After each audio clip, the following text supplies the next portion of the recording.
everyone, Diane here, welcome to my channel. Today we're going to have a look at a technique of setting up your studio. If you've got the space to do your studio like this, to do your palettes like this, that's great. Of course, if you don't have the space, then don't worry because there's always an alternative. But somebody the other day on the Facebook group mentioned the fact that she had just started to use plates, dinner plates, as what she called a DIY palette. Now, I thought, well, that's interesting because she was talking about it, and I thought, this is something that I've been doing since the year dot because, you know, there were times in my life I didn't have any money and I couldn't afford to buy anything. So you'd paint on something kind of, you know, improvised, wouldn't you? Plastic plates are quite a good idea as well. You know, the picnic plates, the white paper plates or plastic plates that we use, they're really great, especially if you use acrylics, because acrylic has a terrible habit of sticking to things and so you can't ever get it off.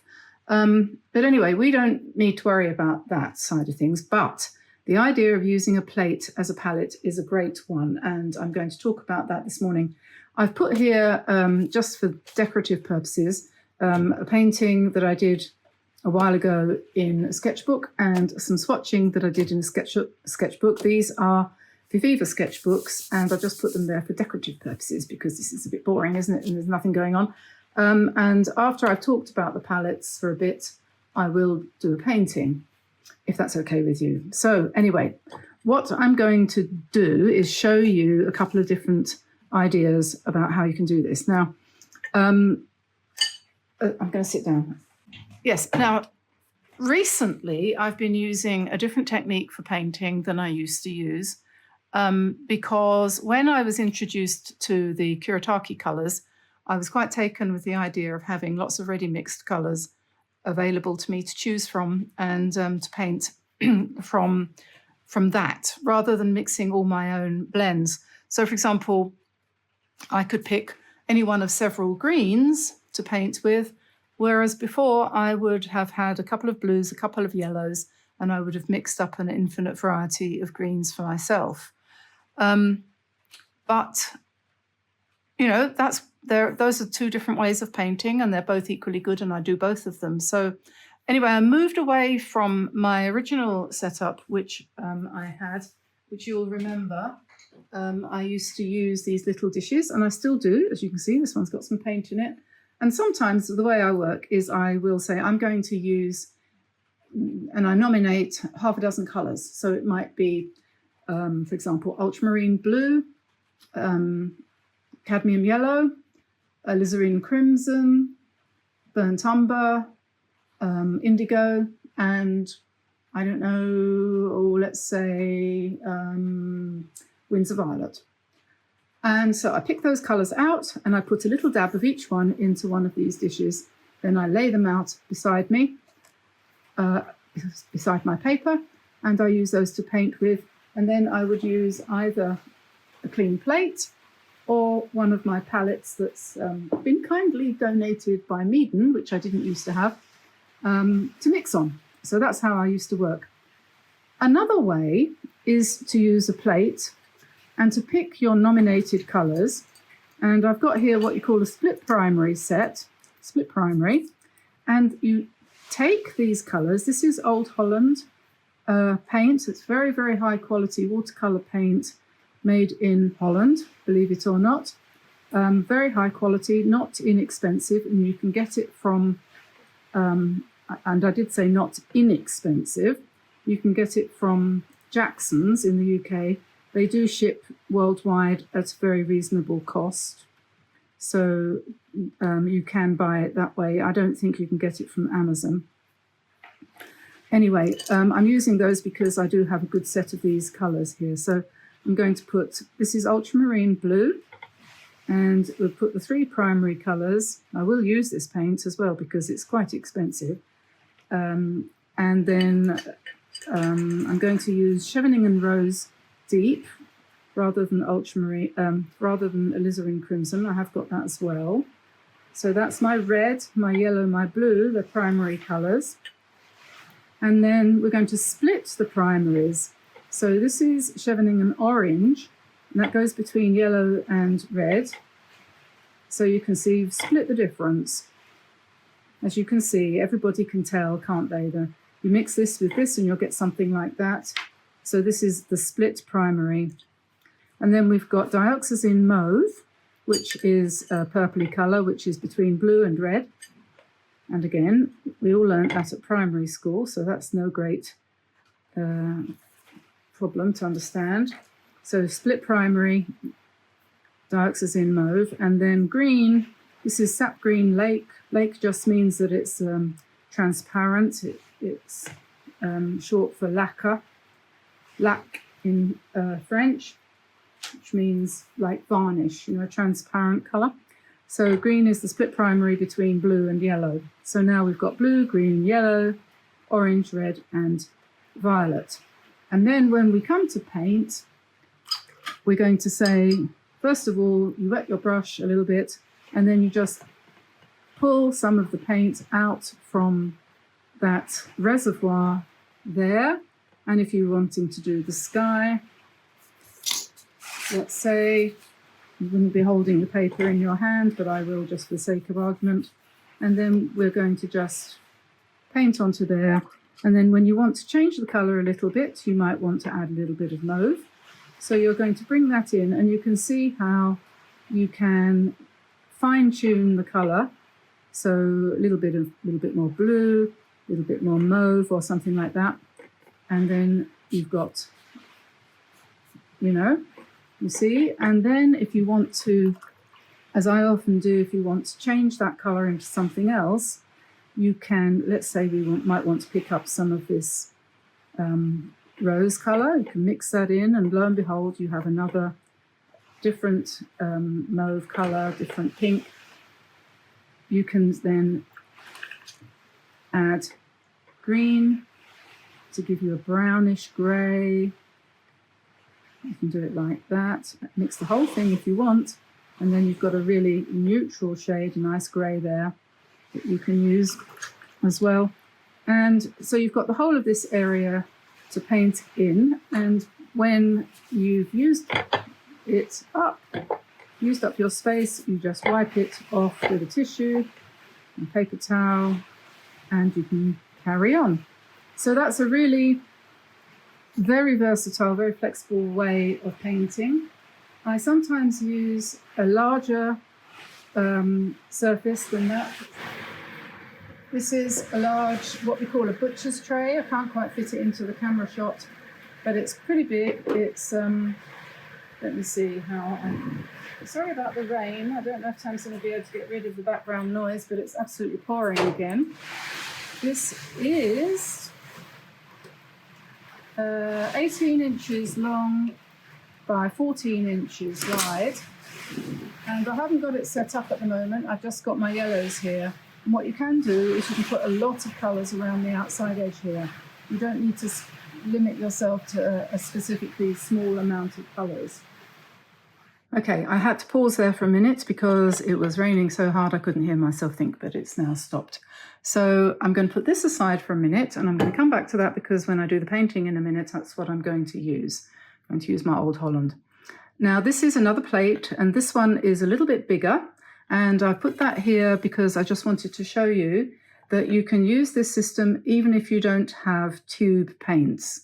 I know some people really prefer to use their paints in these little half pans, and some people even buy empty ones of these and tubes, and then they fill these up with tube paint and let it dry, then put it aside and then paint from that. And that's fine, especially if you're traveling.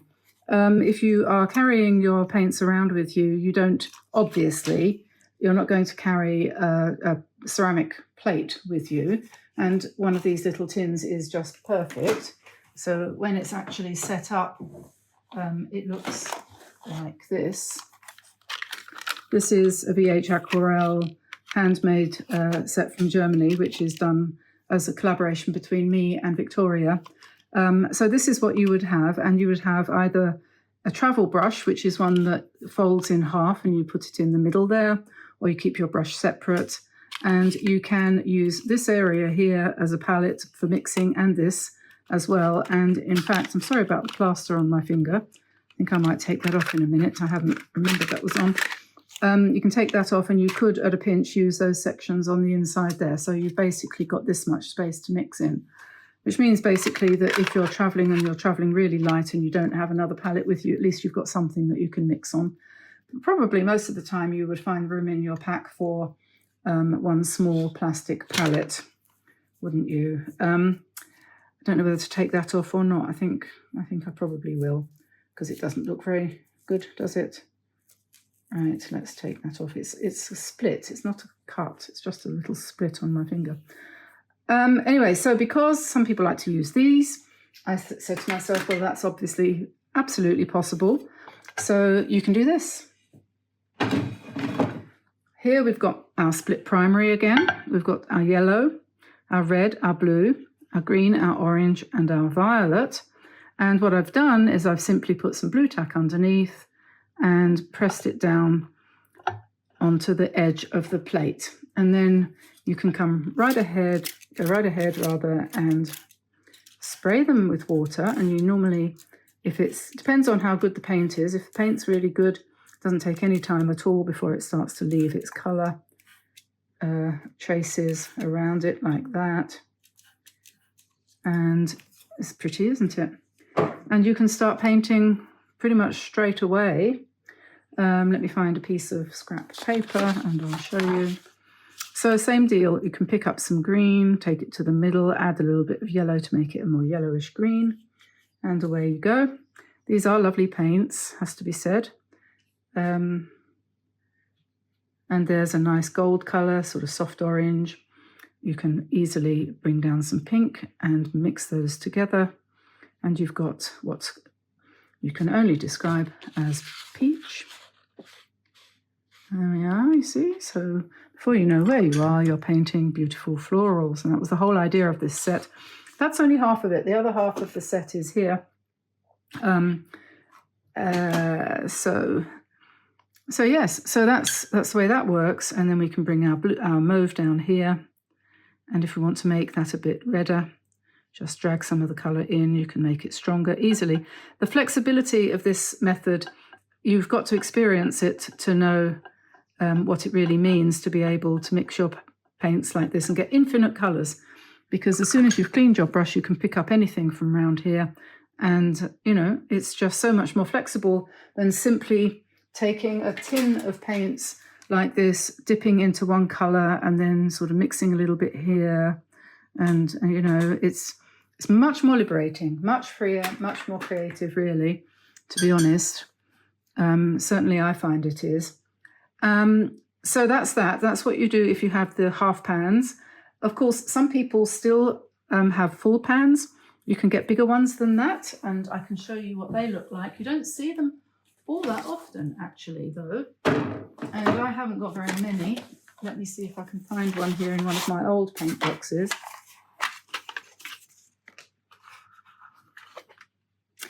Yeah, see this?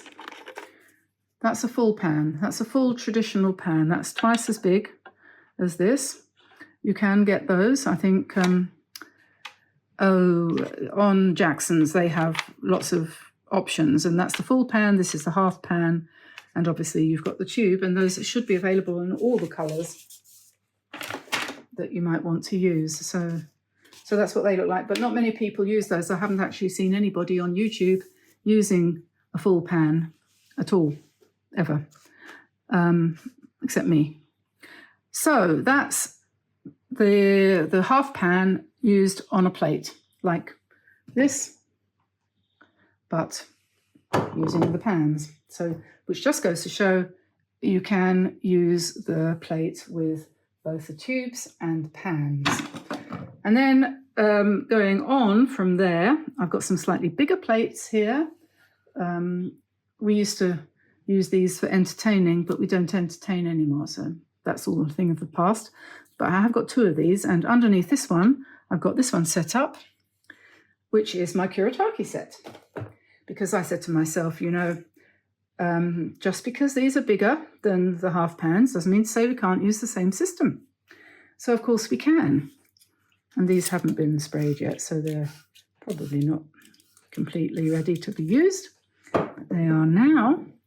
And same thing, we can pick up the colour, we put it in the middle there, clean our brush a little bit, pick up some orange, let's say, and we can do our blending in this space here. So off you go, you know.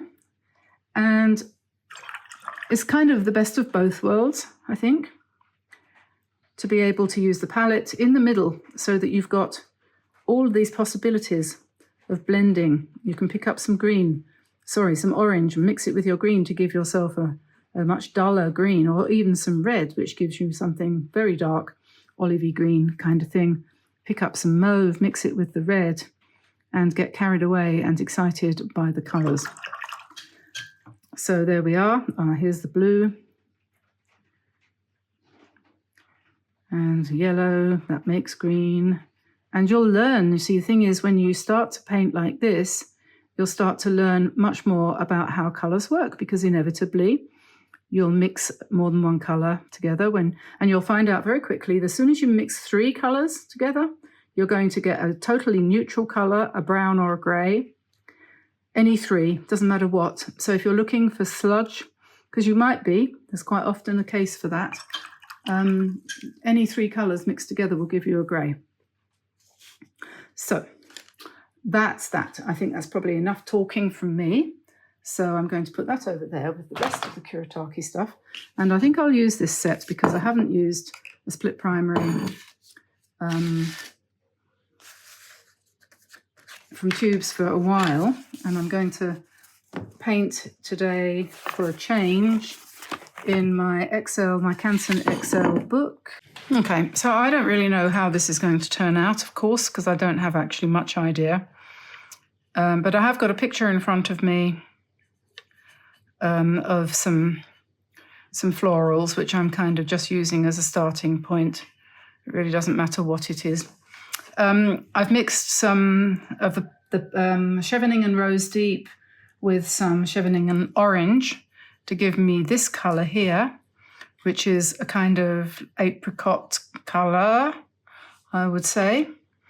And I'm just going to do pretty much abstract flowers on here. So I'm going to start with just some shapes. You've seen me do this before, probably. If you're new, then perhaps you haven't. So we just strengthen that up a bit with a bit more pink and drop that in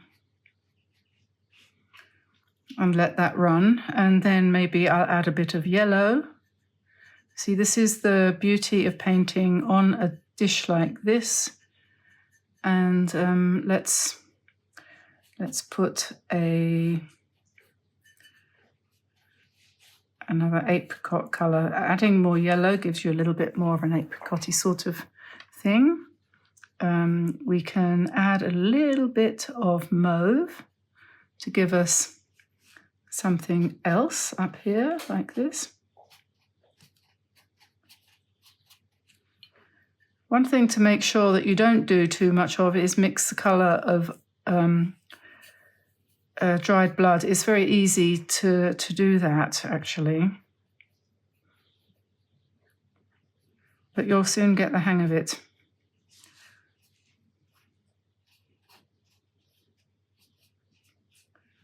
And you want to vary the colours, but not too much, you know, so keep them loose.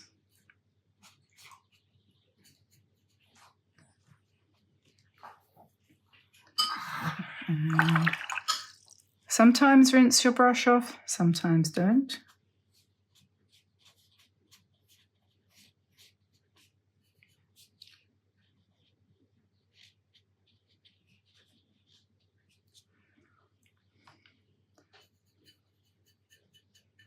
Should have a blue one in here, seems to want to happen. Doesn't matter if they overlap a little bit.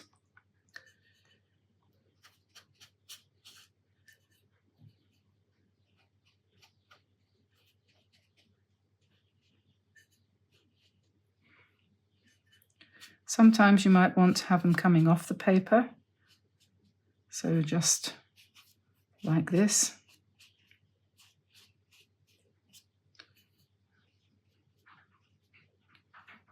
And then we want, obviously, some circles. Perhaps, well, not necessarily obviously, but that's what I was thinking.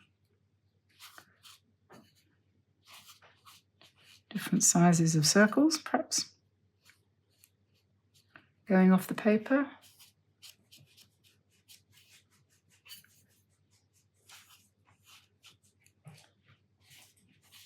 And then once we've got some pretty good coverage here, we will let it dry and come in with some slightly darker colours.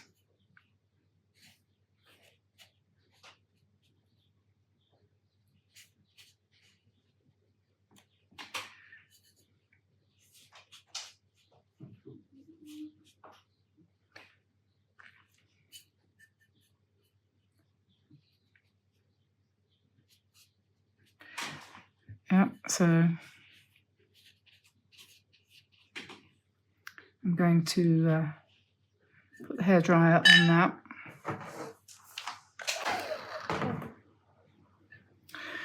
Okay, so that's more or less dry. Now I'm going to mix some green.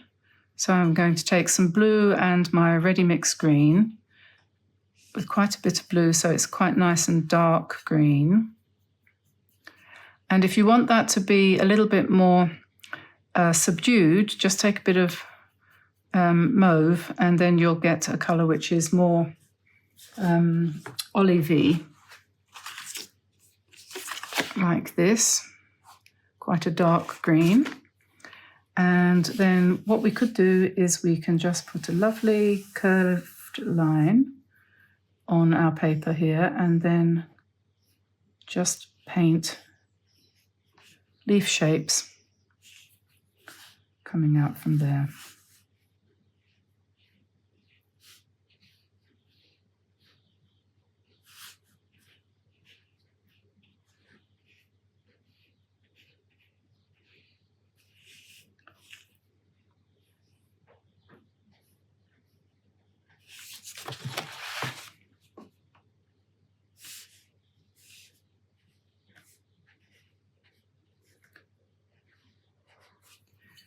If you've got a nice point on your brush, you'll be able to get nice pointed leaves.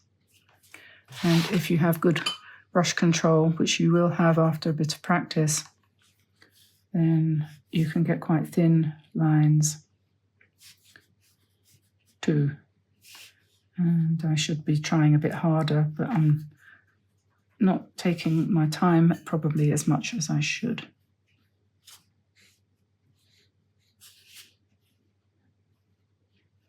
Or could. So we just keep going down here like this.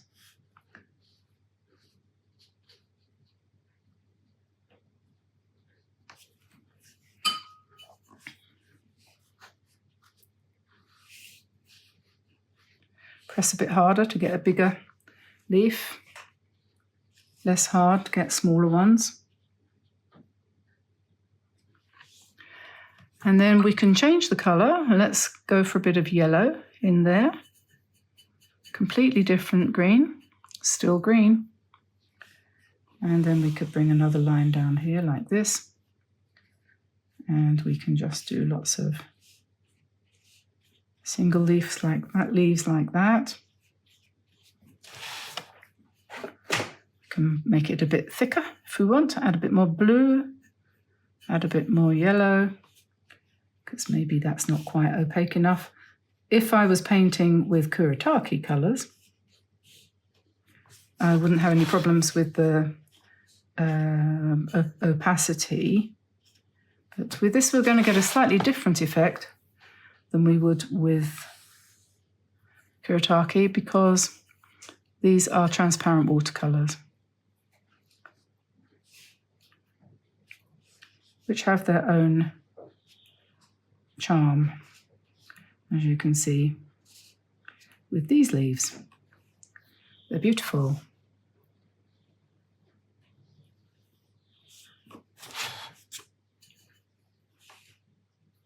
Just press down like that. You get a very interesting effect.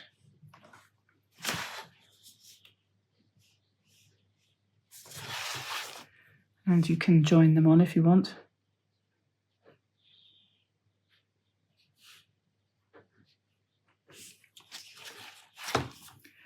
And now we might want to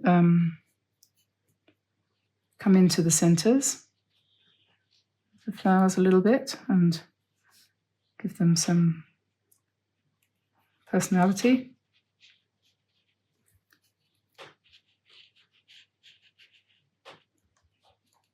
And some of these ones could do with probably, I don't know, some stems maybe. Some grey.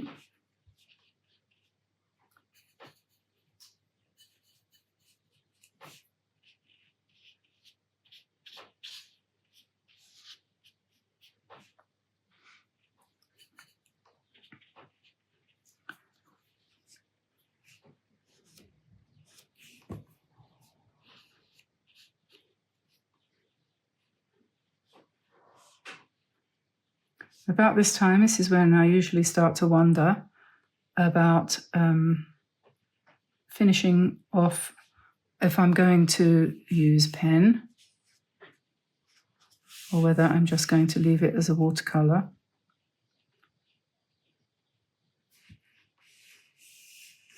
It kind of depends on what occurs to me, really. And try to keep an open mind.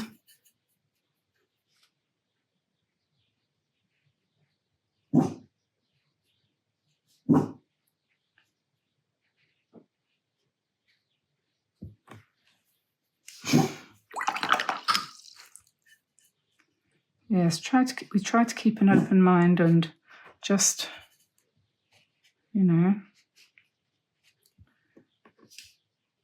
take it as it comes.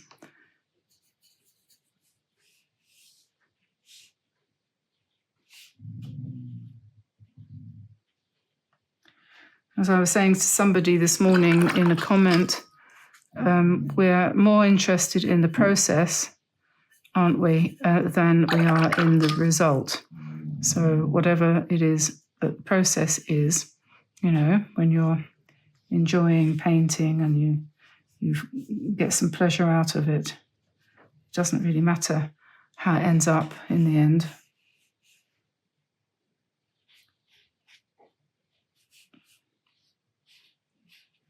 Transparent colours, you can go over the leaves that you've painted underneath as long as you don't move the paint around too much. And it'll just cover, it won't cover it up, it just changes the tones like that.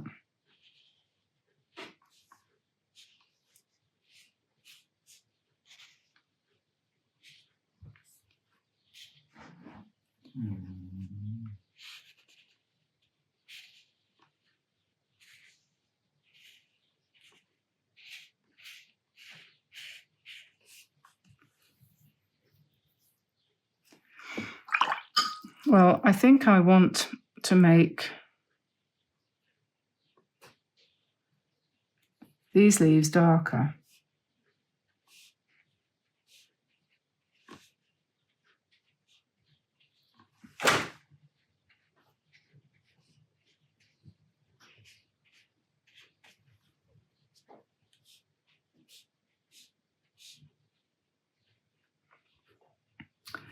And, oops.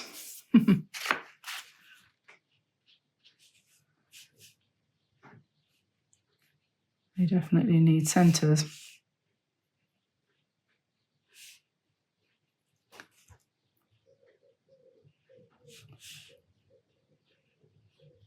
I'm thinking about the pen at this point. Now, having made those darker, I don't like them, so I'm going to make them lighter again. I'm just going to put a piece of tissue paper over the top and just press down and lift them up.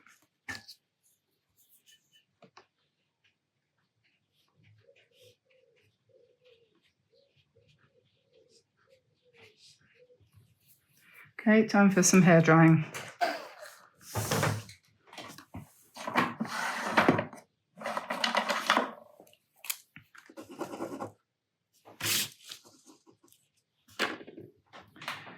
Now I'm thinking I'm going to use white pen at this point, and I'm going to take my time and start putting veins and embellishments on these leaves here.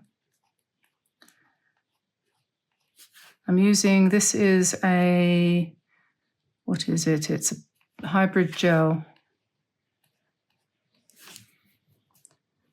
Is it Pentel? Hang on. So the writing is too small. Yeah, Pentel hybrid gel.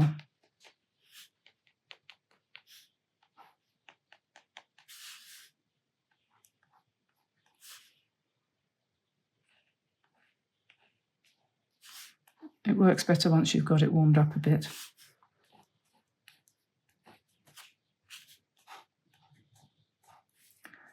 I don't know why, but before you start doing the white, you think, I don't think it will make any difference. It won't make it look any better. And then you start and you suddenly find out that you couldn't have been wronger.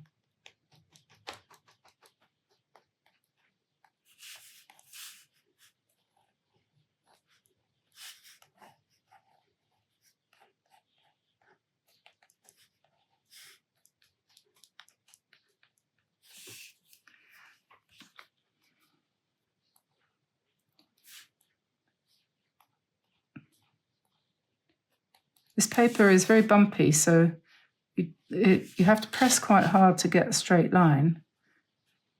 But if you press too hard, then the ink doesn't flow.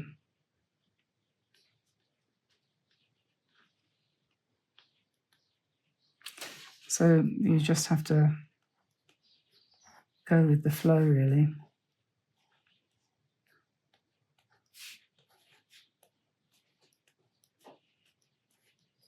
That's still wet, never mind. Okay, so turn this around a bit.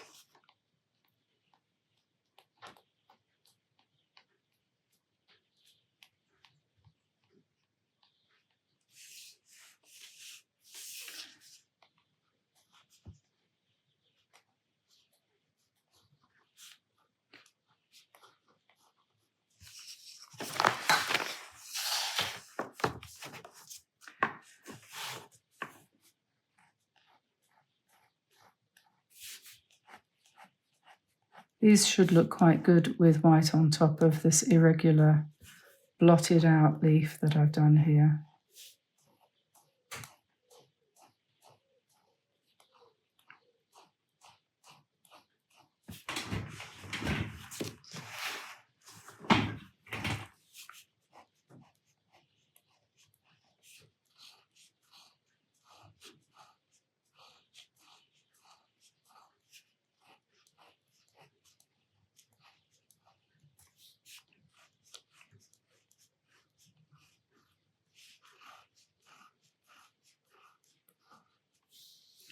Yeah, I quite like that. I like that effect. Some of the lines from the pen are sort of empty. They've got just two lines down the outside edge, and some of them aren't, so there's a variety of effects. You just have to accept what the pen gives you, really.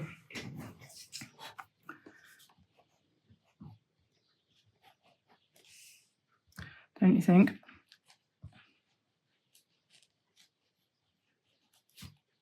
And build on what you did, you know, because chances are you might think, oh, I didn't turn out quite like I wanted it to, and what can I do to make it look better? Well, white pen will almost certainly make things look better. I'm going to put the stem in first on this one. I have to keep standing up just to check to make sure that you can see what I'm doing. Okay, I'm going to go crosswise on these.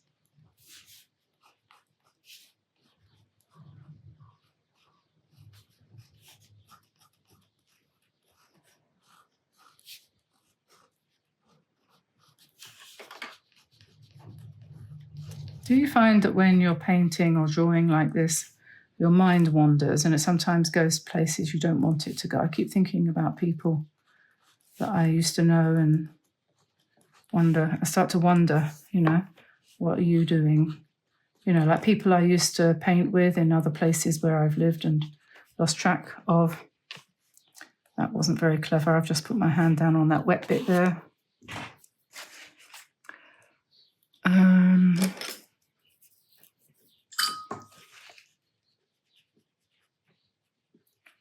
With any luck, if it's good paper, you can correct.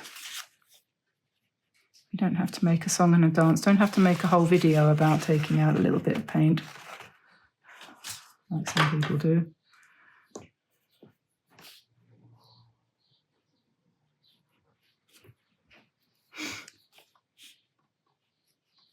Some people have asked about learning how to draw, and I don't consider myself to be a particularly good drawer. So I don't know if I really want to try and teach anyone to draw, but I tell you what, if you haven't discovered the Sketchbook School with Danny, I don't know what his last name is, Danny something, he's very good, and I heartily recommend him if you want to learn to draw and to do sketchbooks. He's fascinating, he's a very interesting chap and extremely good at what he does.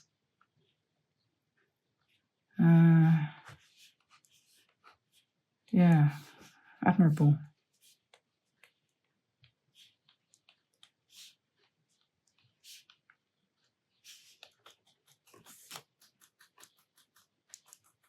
Sketchbook School.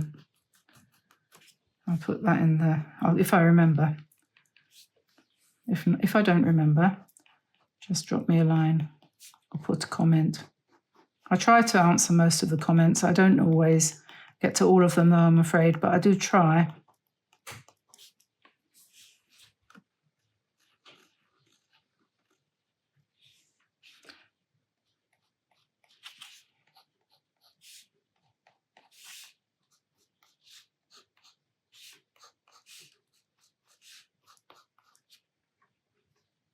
I'm wondering whether I want to use any black on this as well.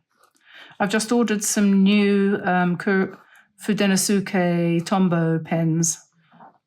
They come in a set now, grey, black, soft and black hard. I haven't had the grey before, so I'm looking forward to that because I think there might be quite a lot of times when grey is really useful.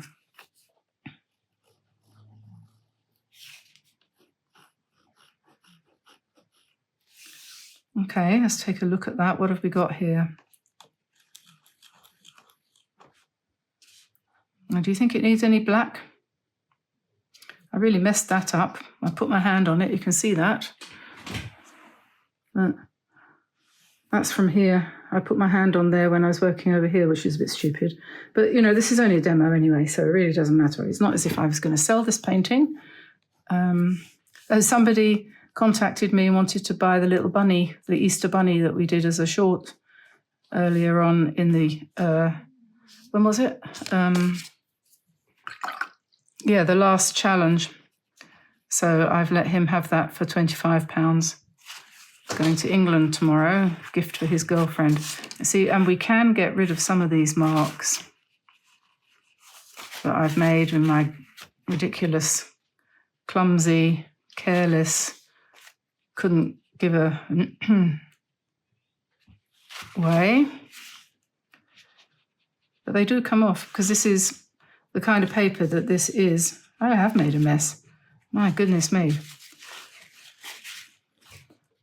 The mixed media, or as I like to call it, multimedia paper, it gives up mistakes, which is more than I can say for Bockingford, for example, which is nice to paint on, but you have to know what you're doing because if you don't, then you can't get rid of it. But I think that's okay now. Well, perhaps you can. I can't, though. Okie dokie. Maybe we just need a few strong lines. If I can find my pen, one that works. As I said, I need to get a new one because that one doesn't want to know.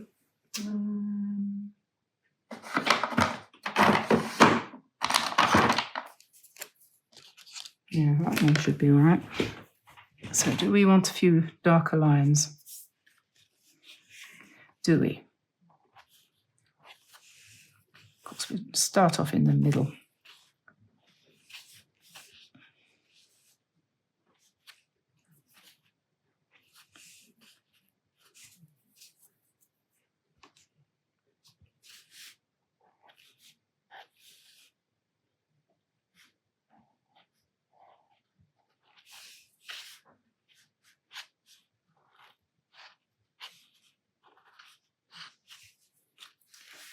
I always say, you know, and I'm totally disobeying my own rule, if something goes wrong, don't try to put it right. Work on something else and take the eye away from the thing that was the mistake.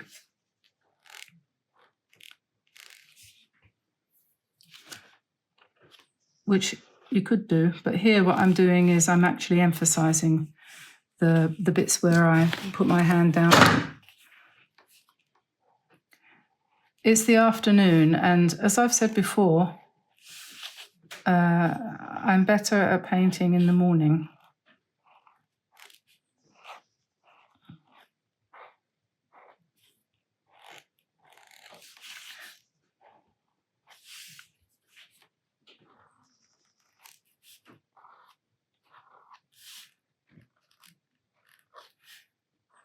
But I do like the way these brush strokes go thick and thin. It's just fun. I just want to do it. Don't care what it looks like. It's like doodling when you're on the phone.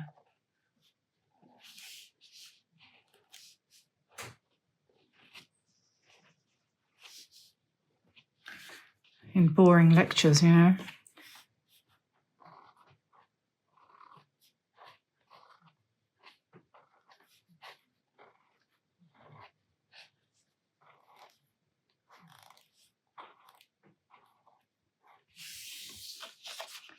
So having done that to one, you then really need to do something to the others, otherwise it looks unbalanced. So I'm just going to put a stroke down the bottom on the left-hand side on here.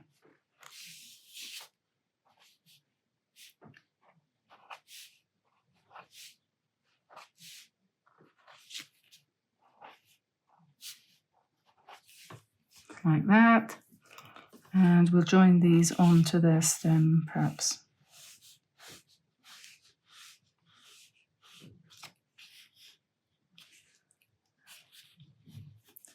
And maybe we just do a few dots up here, I don't know.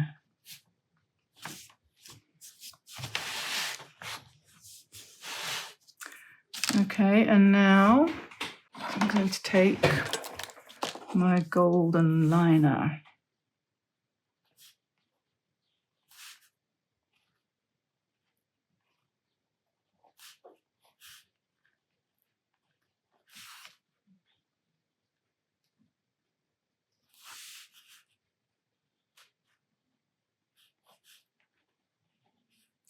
Oh, our two cockerels. You know, we've got Remy and Gabriel, our cockerels.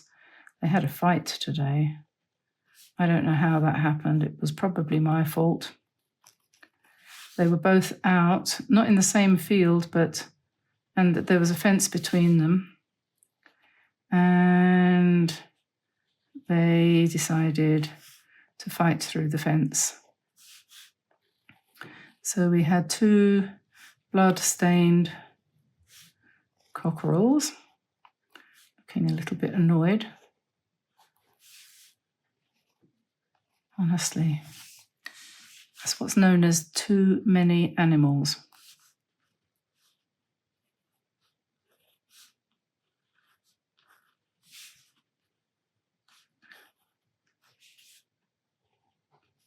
So who's sick at the moment? Louis, the cat, is just getting over cat flu, and his symptoms were an eye infection, a snuffly nose, and his face, he's a Siamese, and his little black face, it's gone all speckled. It's come out in freckles. And that's definitely for him and for his sister, Mau Mau. She had cat flu a little while ago, and that's exactly the same as what happened to her. Eventually it fades and they go back to normal, but it's quite funny at the moment. He looks about 100, with a grey, speckly beard. So he's getting over that. Oriole is still grumpy because he lost his last fight. And he's got a sore neck because somebody bit him on the back of his neck, so that's got to heal up. Lottie has finally got her cone off because her 2 hot spots have healed, but I'm a bit worried that she's going to start another one because she does like to chew her body. Stupid girl. Liam is fine. What else? Who else have we got? Frankie disappeared for a whole day and a half and finally came back. Frankie, the other Siamese cat that lives in the studio. I don't know, he's got something going on at the moment. I think he must have a girlfriend somewhere or something. I don't know. He's neutered, but he keeps disappearing, and usually he sleeps all day long in the house, but at the moment it must be spring and he's been off every day, making me worried. Arthur's okay. He's here, I think, asleep somewhere. Zen's okay. He doesn't get enough walks, but what can you do? So I'm just filling in some of these spaces with some gold, wherever I can see fit to fit it in. Why not? I don't know what it's going to look like when it's done.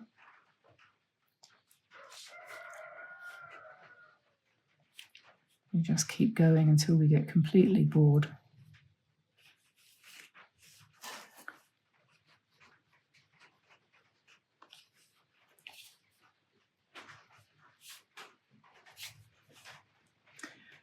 Yes, well, I think I am coming to the end here. Yeah, actually, this is not looking too bad. Let's put a bit more gold in here. I think it's about to start raining again. If you've enjoyed this, give us a like and subscribe. Don't forget about what I was saying about the using a plate as a palette.